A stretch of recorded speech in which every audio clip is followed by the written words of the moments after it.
Ni hao. So Brazil has about 200 million people. It's the 50th largest country in terms of population. The economy, which is about 7 times less than China's population.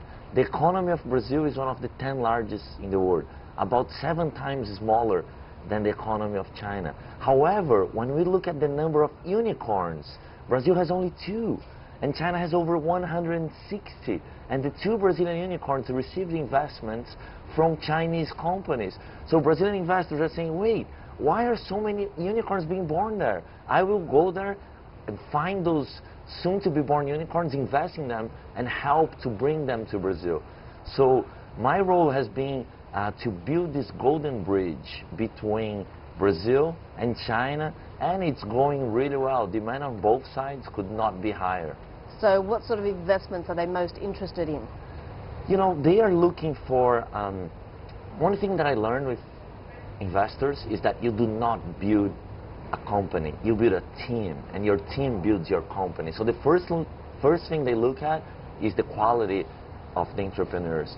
And they have been looking across all sides. I would say fintech and retail are the 2 leading areas where China really is the world's leader already. And the business models can easily be transplanted to Brazil? Well, not easily. And most companies, what they do is they try to find a local partner, and that's where we come in as well.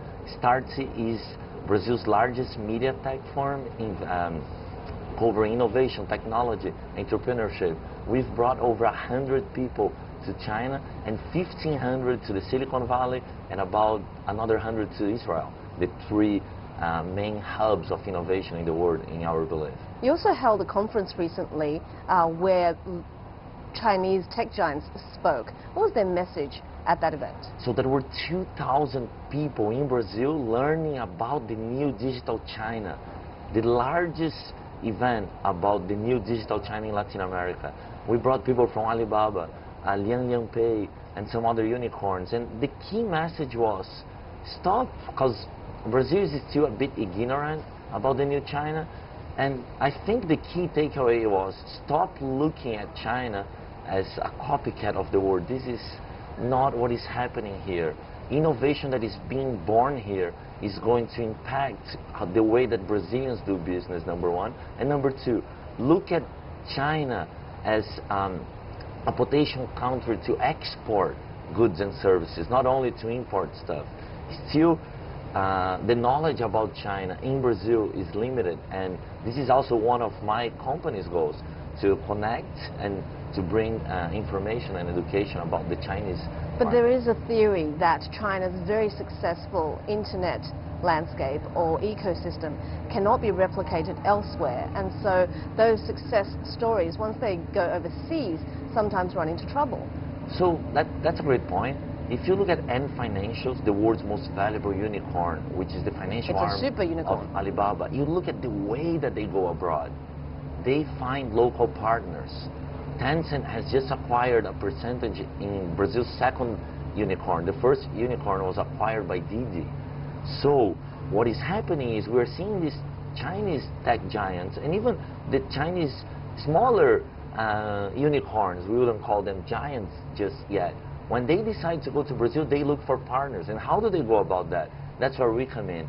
So if you are a Chinese unicorn or a Chinese giant or a tech firm and you're looking to expand to Brazil, don't look any further. Come talk to us at StartSe. And we do the same with Brazilian investors and entrepreneurs. You want to address opportunities here in China? We do this bridge. We facilitate. And finally, what's it like being the brother of a World Cup playing Brazilian soccer player?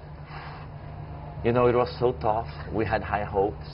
But being the brother of, my brother was among the players in the World Cup. I have many friends that play here in the Chinese Super League who are Brazilian stars. And soccer for us is more... It's life. It's life. It's a way of living. So when we talk about the World Cup, it still hurts. And the passion that Chinese have, many Chinese have for soccer, Brazilians still do not know that. And they're still figuring it out. So the same way that a lot of Chinese are ignorant about Brazil, and when they think of Brazil, they just think of football and beautiful people. Brazil has some other stereotypes. But one thing that is very clear to Brazilians now is, if you are into innovation, you need to come to China. Stuff that is being created here will impact the way that we live our lives and do business there. Thank you.